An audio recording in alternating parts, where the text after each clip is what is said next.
안녕하십니까. 한국기독교 이단상담연구소 박경택 목사입니다. 오늘은 긴급하게 성도들을 향하여 꼭 드리고 싶은 말씀이 있습니다. 그것은 휴거에 대한 문제입니다. 유튜브를 보면 성도들의 휴거에 대한 수많은 메시지들이 올라오고 있는데, 그 내용들을 살펴보다가 보통 심각한 문제가 아니라는 판단이 들어 7년 대환란과 성도들의 휴거, 적그리스도의 출현과 제3성전 등에 대한 위험하고 잘못된 이단적 교리들과 정체들을 파헤쳐서 성도들에게 알려야 되겠다고 결심하게 되었습니다. 제가 말씀드린 것들을 잘 참고해 보시고 위험한 종말론적 사상에서 벗어나기 바랍니다. 과거에 우리나라에서 이장림 목사라는 사람이 1992년 10월에 예수님이 공중 재림하고 성도들이 휴거한다고 얼마나 난리를 쳤습니까?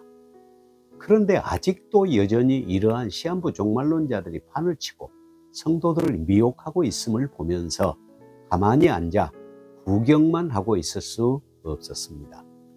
당시에 수많은 사람들이 미혹되어 짐승의 표 666을 받으면 지옥 간다고 떠들면서 바코드가 666 짐승의 표라고 주장을 했었고, 다음에는 RFID 전자 태그가 666 짐승의 표라고 주장을 하다가, 다음에는 베리칩이 666 짐승의 표라고 주장을 하더니, 코로나 시대에는 코로나 백신이 666 짐승의 표라고 선전하여 얼마나 많은 사람들이 백신을 맞지 않고 있다가 죽고 백신을 맞지 않겠다고 외국으로 도피하는 일들이 일어났습니까? 그것을 부추겼던 잘못된 이단자들의 악질적인 선전 때문이었습니다. 그런데 이제는 그 적그리스도가 전 세계 중앙은행을 만들어 디지털 화폐를 발행한다고 하면서 여전히 그러한 잘못된 시한부 종말론 사상을 가진 사람들이 점점 진화하여 CDBC, 곧 중앙은행 디지털 화폐로 모든 금전 거래를 통제하는데, 짐승의 표가 없으면 돈 거래를 전혀 할 수 없다고 주장하고, 디지털 ID를 666 짐승의 표라고 주장을 하고 있다는 것입니다. 디지털 ID, 디지털 아이덴티티라고 합니다. 각종 아이디와 주민번호, 전자우편 주소, 신용카드 번호, 주소 등 사이버 스페이스 등에서 개인 식별을 가능하게 하는 정보, 개인의 안녕과 이해관계에 영향을 미칠 수 있는 정보로서 네트워크 전반의 시스템으로 모든 사람을 통제하고 관리한다는 것인데, 이것을 이용하여 적그리스도가 모든 사람을 통제하고 관리한다는 것입니다. 이러한 시한부 종말론자들이 주장하는 내용들이 바로 휴거와 7년 대환란과 적그리스도와 제3성전인데, 완전히 거짓된 종말론 시나리오라는 것입니다. 이미 다니엘서와 요한계시록을 연구했던 저는 이 모든 것들이 얼마나 위험하고 잘못된 것인지 알기 때문에 과거에 요한계시록 전 장에 대하여 유튜브에 강의를 했었지만, 다시 한번 이 문제를 짚고 가야겠습니다. 우선 잘못된 휴거 사상에 대하여 무엇이 문제인지 살펴보고, 나중에 7년 대환란이나 적그리스도와 제3성전에 대하여 말씀을 드리도록 하겠습니다. 휴거에 대한 성경의 근거는 데살로니가 전서 4장 13절에서 17절입니다. 14절, 우리가 예수께서 죽으셨다가 다시 살아나심을 믿을진데, 이와 같이 예수 안에서 자는 자들도 예수님이 그와 함께 데리고 오시리라.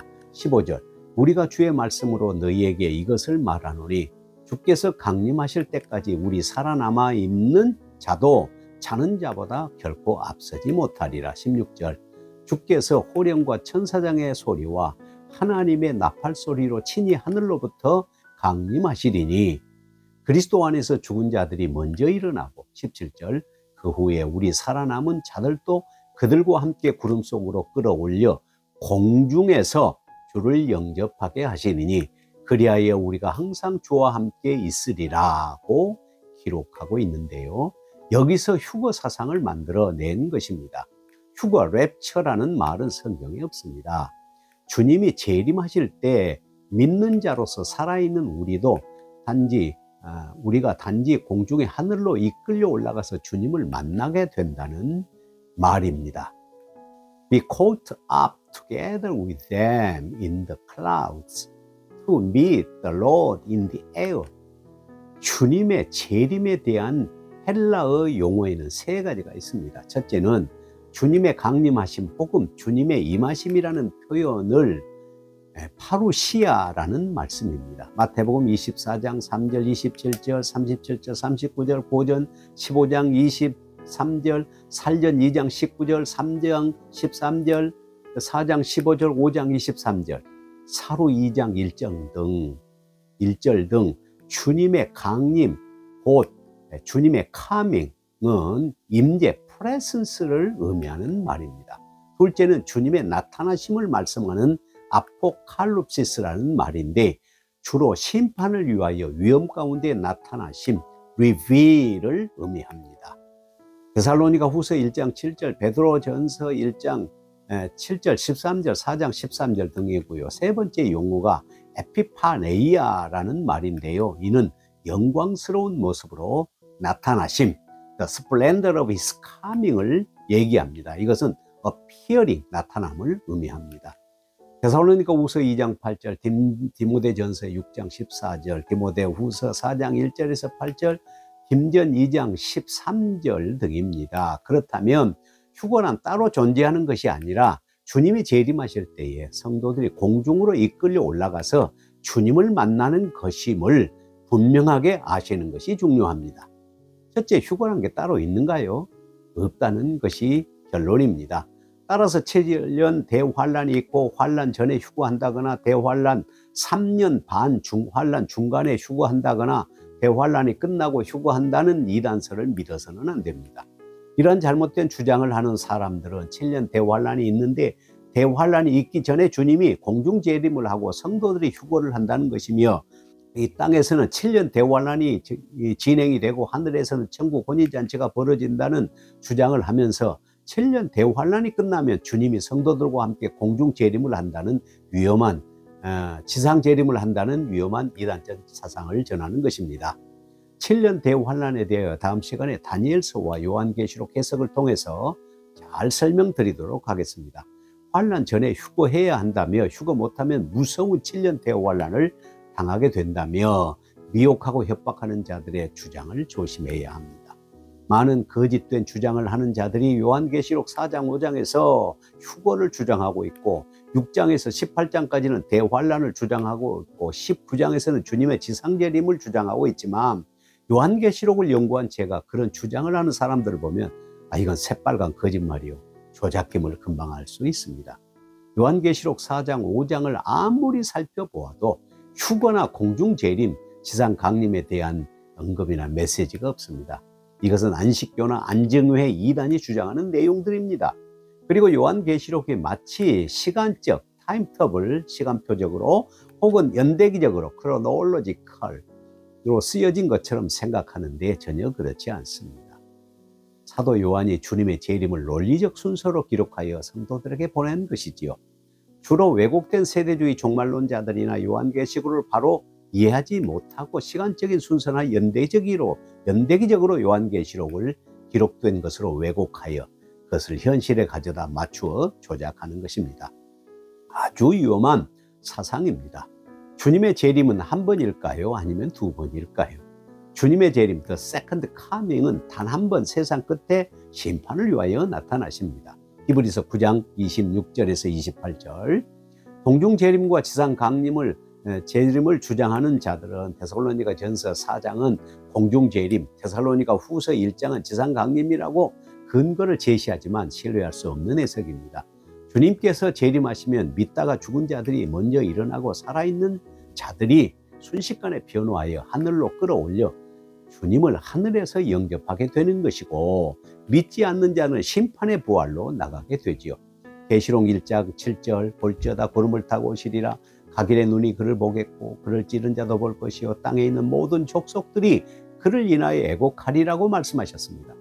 마태복음 24장 30절에 그때의 인자의 징조가 하늘에서 보이겠고 그때의 땅의 모든 족속들이 애곡하며 그들이 인자가 구름을 타고 능력으로 큰 영광으로 오는 것을 보리라. 저가 큰 나팔 소리와 함께 천사들을 보내리니 저희가 그 택하신 자들을 하늘 이 끝에서 저 끝까지 사방에서 모으리라 말씀하고요.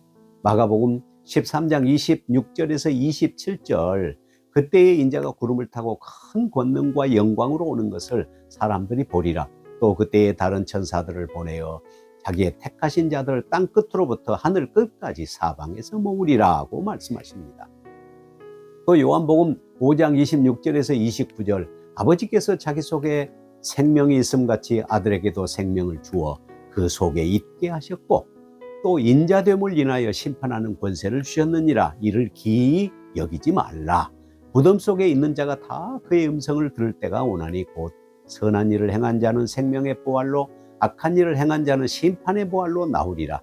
마지막 주님이 재림하시면 성도들의 구원과 불신자의 심판이 동시에 이루어집니다.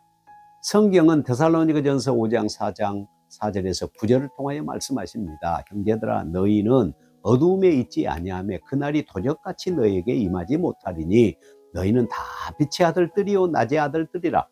우리가 밤이나 어둠에 속하지 아니하나니 그러므로 우리는 다른 이들과 같이 자지 말고 오직 깨어 근신할지라. 자는 자들은 밤에 자되 우리는 낮에 속하였으니 근신하여 믿음과 사랑에 흉배를 붙이고 구원의 소망에 투구를 쓰자. 하나님이 우리를 세우심은 노하심에 이르게 하심이 아니요 오직 우리 주 예수 그리스도로 말미암아 구원을 얻게 하려 하심이라.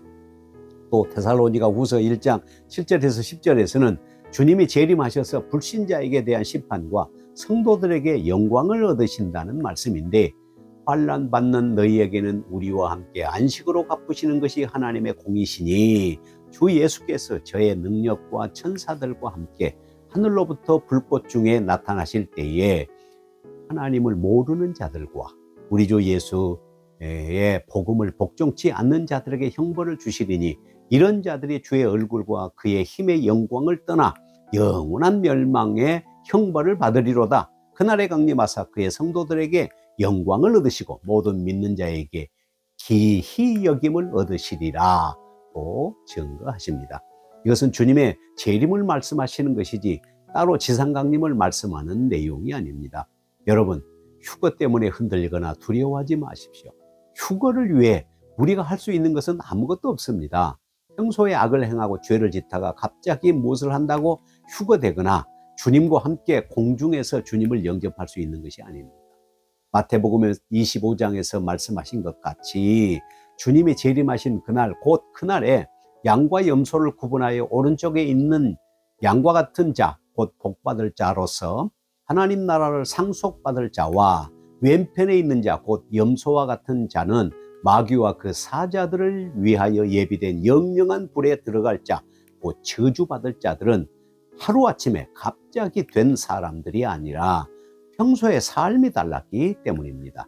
열처녀 비유에서도 신랑이 오기를 준비하고 기다리는 다섯 처녀처럼 평소에 준비하고 있는 자가 되라고 하신 것은 주님이 재림하신 그날과 그 시를 모르기 때문에 항상 깨어 있으라는 말씀이고, 달란트 비유도 착하고 충성된 종과 악하고 게으른 종을 나누는데 평소의 삶의 결산을 통하여 가름하는 것이 아니겠습니까? 중요한 문제는 주님이 다시 오심, 곧 주님의 나타나심을 기다리는 성도들의 평소의 삶의 태도가 중요하다는 것이 중심 메시지입니다.